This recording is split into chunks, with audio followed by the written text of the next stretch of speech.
want to start with the scene that to me spoke the most. It was really early on in the movie, and Vas, or Fox rather, in the film, he puts a gun to the girl who's bullying Baby's head, and it seems at that point that Baby still has a feeling of remorse, a feeling that she can still go back to regular life, but she decides to go in with the slap anyway.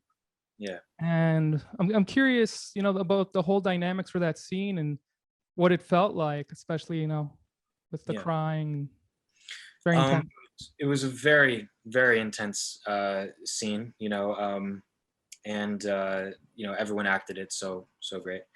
And what I think that moment sort of spoke to was Fox. I don't think that he's felt the same way for Baby that he felt for anyone else in his life. He had a genuine interest in her. And I think, in that moment, he really, while it is twisted, he is trying to see if she's someone that he could actually love, in his own, kind of messed up version of what love is.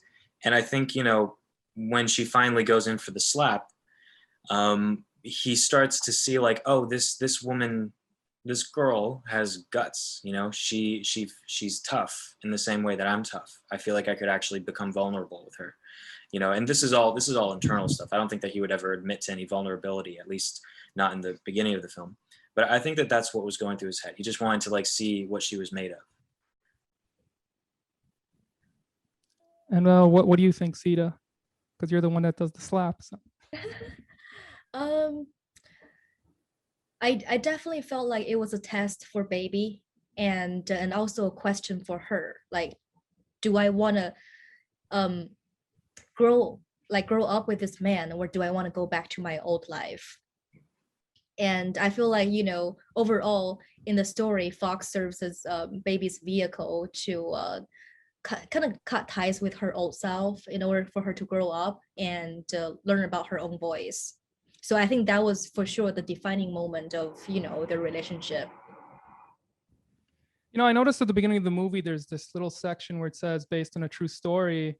And especially because there's just so many racial overtones and comments in this film. I was wondering if that was something that happened in your life, Zita, or where it's based from, or yeah. I think a lot of the racial tension truly happened to me when I lived in Seattle, because I was born and raised in China. I moved to Seattle as a young teen, didn't speak English. And I guess at the time, I didn't understand a lot of the racial slurs, but I, thanks to this film, it gave me another second chance to look at my past and also analyze what was truly happening. There's this aspect I noticed all throughout the movie where Baby's always crouching down, kind of almost like in submission when she feels she's wronged someone. She does it with her mother, with Helen, and also with Vas later in the movie when he's insulting her. And I almost feel like there's this kind of distortion of self with it, because it seems when people do wrong to her, she's the one that's submitting. And I was wondering, for both of you on opposite sides, definitely you're insulting her at that point, maybe the most strongest insults you give her all movie, while she's telling you I love you and all that. Thank you so much for asking that. I think all the hard times Baby and Fox went through prepped Baby to become a stronger person, and helped her to confront her fears, confront people who do her wrong in life. So in the end, she, had the courage to go on this journey on her own. I feel like everything happened to her in this film, it had to happen to her in order for her to grow up. Yeah, I think also it shows the strength of Baby to, in that scene where Fox is really laying into her. It shows the strength of her character to be able to stand in love for him and hold him to that standard, even when he does not deserve it at all, and that in turn is what actually, makes him start to reevaluate his choices and how he's, what he's been doing with his existence pretty much, so it's like that, her strength and love gave him strength as well. What were the exes under Oh, go ahead. Sorry about that. Also, I'm trying to add on what Vas said, because that's also a progression. At the beginning, she was crowding down when she's taking the heat from others, but slowly she's more able to in being comfortable with herself, and slowly the body language changed as the movie progresses. If you notice that. Yeah. Mm. Yeah, actually, on the filmmaking side, I liked how some sections had this, high production, and then you kind of had that like lo-fi when she's recording, these quick cuts. I was wondering what inspired you to do that. It kind of reminded me of something you'd see more in the 80s, which I really liked that era. So yeah. And I just have to say, I did the high 8 footage. Sorry, it's not as glamorous as the real footage we shot on Alexa, I believe. And I think what was important with the high 8 footage was when I first moved to the States, I didn't speak English. I couldn't articulate how I was feeling. And that's why I dived into filmmaking. That's why I developed love for, videos, like movies. I feel like, this high 8 footage kind of just like accents how baby feels, what she's thinking, like what she chooses to see.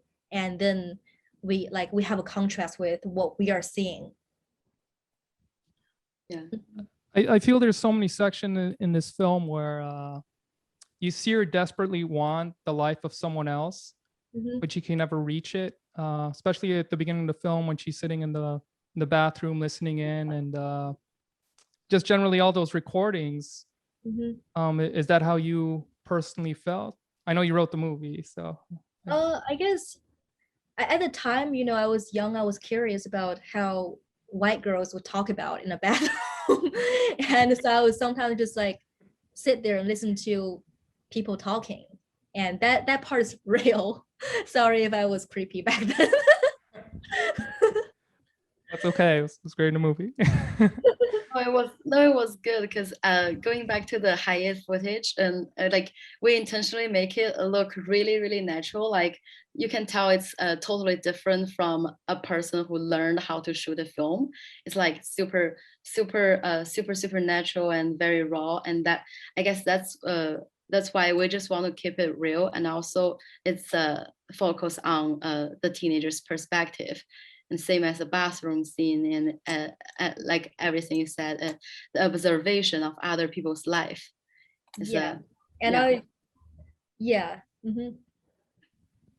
What were the X's underneath your eyes supposed to represent us? Because I was thinking on movies, it's supposed to be that you're in prison or something, but they also disappeared sometimes. Like. Yes. So this is actually one of those little secrets that I have with the movie. And Jesse and I talked about, without explaining it too much, Jesse and I talked about sort of like there's like a duality with Fox's character, and I think this is all from the perspective of Baby, because there's some times where I think you're supposed to question is what she's seeing real, or is she kind of just manifesting it in her mind so that she can feel better, whatever it is. And I think that has something to do with it, without getting too specific. You feel the whole leukemia aspect is why he's so reckless throughout the film, that he's kind of, he mentions wanting to be a cowboy, and he's always putting himself out there in danger. So do you feel it's just because of that, or he was always like that? I think he was always like that. And I think the leukemia line was him fucking with her. Really? Because all throughout the movie, I was wondering if it was true or not. Yeah, well, that's the cool thing about Fox is you don't know. That's one thing I love about him, is like he's a very ambiguous guy. So there's this thing I had in the back of my mind when we were in production, and I kind of always resorted back to this, but you don't know if Fox wants to fuck you or fight you. That's kind of like the two sort of things you always fall back on. I love that. Who said that? Very good comment. Yeah. Was Baby's mother supposed to have like elf-like ears? I was wondering about that all through, or there's like a little detail with her ears that I kept noticing, and I was wondering about. For noticing that, I think that really comes down to like how teenagers sometimes manufacture truth in their head, going back to what's real and what feels real to her. And at that age, she's like trying her hardest to cut ties with her past. And mommy here, not just like her maternal mother, is serves as a metaphor, what she has to walk away from in order for her to grow up. I thought the mother was a complex character because she was both weak when she spoke with the father, Mhm. but at the same time she was so aggressive toward baby and also toward the father at times. And of course, the father has a really aggressive sentence. Thank you. I won't Thank you spoil so it.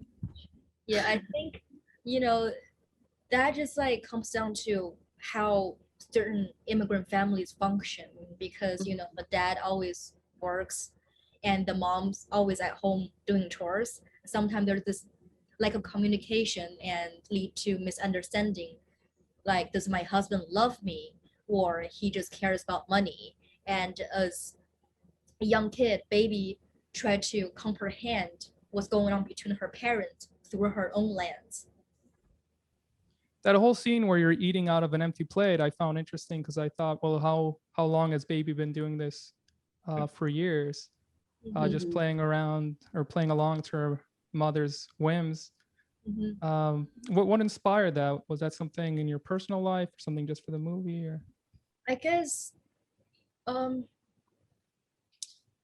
I guess, you know, first of all, I love my mother. I have a great relationship with my mom, and she's a college professor, nothing like mommy in the story. And I hope not. just to Yeah. verify that. Uh, so I guess, you know, it really comes down to, like, when I first moved here, I moved here by myself, and I stay with American homestays. And I, like, my American homestay parents didn't really like parent me much. So I just feel like I had to learn everything on my own. And I think in that scene, kind of just referencing, you know, baby couldn't receive things from other people. Was the intention of the film to make Fox more like Baby as the movie moves along and Baby more like Fox? Because I noticed Baby kept That's descending very down, good but Fox was observation. improving. Really, yeah, really, yeah. Yeah. I'm glad that you got it. So good. That's yeah. I would say one of the most interesting things about the film to me is what you just pointed out is, you know, Fox ends up kind of like, you know, he begins this story as like this very aggressive, reckless person, and as he goes throughout, he kind of learns to temper himself a little bit. And you know, there are definitely curves in that road. He definitely has to get there. But you know, I feel by the end of the story, he's learned how to see things more through the eyes of baby. You know, which is it's growth. It's good for him. I think what's important about this film is, like, it's not just baby's journey, it's baby and Fox's journey together, and also mommy's journey too. Like, all three characters need to learn how to be by themselves and how to grow up. And yeah, and I think the nature of relationship is like you subconsciously influence your partner. Yeah, I thought it was really interesting that your mother in the film keeps saying, you know, 17 plus 1, 17 plus 2, so you'll always be a kid. I thought that was, uh, I thought that really showed and displayed like everything internally in her, because it just showed that she doesn't want you to grow up in any way. And a lot of parents might feel that way, but it was in a way that was almost like obsessive, to not let you go, to not want to be alone. And I think a lot of this film is about just loneliness in general, and each character is kind of looking for someone that'll understand them. Yeah. Very, Um, very true. Thank you. yeah. And on the filmmaking side, when the actual animated fox, you know, gets superimposed towards the end, was that something you came up with in post, or was it already written in the script that you would always do that? Or In the script, we wanted to hire A real fox, right? a real fox to run, but we realized it wasn't very realistic. So it Well, all the foxes were SAG, and you know, this is a non-SAG, non-union project. So Right. we actually looked into the possibility of buying a fox, renting a fox, yeah. and owning a fox. Yeah, but it's really hard to direct a fox. So eventually, Yeah. a cartoon fox is easier to direct. So how was it during this time, you know, filming the film in general? I know some actors have told me they had to wear masks and had to be tested like every week and all that kind of thing. I mean, I'm sure you guys generally knew each other off set, so maybe it was a little different, but did you still feel majorly impacted, or was it still more of a traditional recording process? We shot before that happened. Yeah. Luckily, yeah. Oh, and So, also speaking yeah. of me and Qiyu, we like did another project earlier this year, and I guess it really comes down to like how passionate you are about a story. Exactly. Just put it together, make it happen. But yeah, but for Baby Don't Cry, we made it in 2019 during November. It's a winter in Seattle. And you can see in the movie, like both of the cast are wearing shorts and shirts. And that's for us more like a difficulty to conquer instead of the pandemic back then. So, You're right on the cuff. Later, pandemic happened, so it was perfect timing. Yeah. Yeah. yeah. Why do you think Baby is so attracted to Fox, despite, I mean, from the opening, he slaps her and, you know, kind of aggressively puts her down and sells her camera. So there's so much there, but yet she's more attracted to him than ever. So what is it about that dynamic? Yeah. I think, you know, there's a saying, everything happens for a reason, a season, or a lifetime. At that time of her life, she needed someone to help her, or she needed someone to love. She needed someone to express her feelings to. And Fox just came into the picture. And I feel like, I'm sure this for a lot of people, when we look back in our teen lives, did we really love our first love, or our first love was just there to love, right? And Let's just smile there. I know it's like that. You just stay out there. I think, you know, timing. I think it was just perfect timing. Those characters just saw each other, and also, I guess nobody really saw how broken and how strong at the same time she was, and until Fox came into her picture, and I feel like she saw something in her, and she wanted to be seen. I feel like piggybacking off of what Zia said, I feel like, you know, also Baby had been through a lot of really dark experiences in her life, so she's used to the darkness. She understands it. So I think you know, Fox and Baby gravitated towards each other because they've both been through the darkness and they know it in each other. And then through finding each other through that, there is, you know, when you fall in love with someone, it could, you know, there is a certain flame that set afire and it makes everything warm. You know, so it's like through the shit that they've gone through in life, they found some burning love that made them, you know, grow and get better. They see themselves in each other, I guess. Yeah.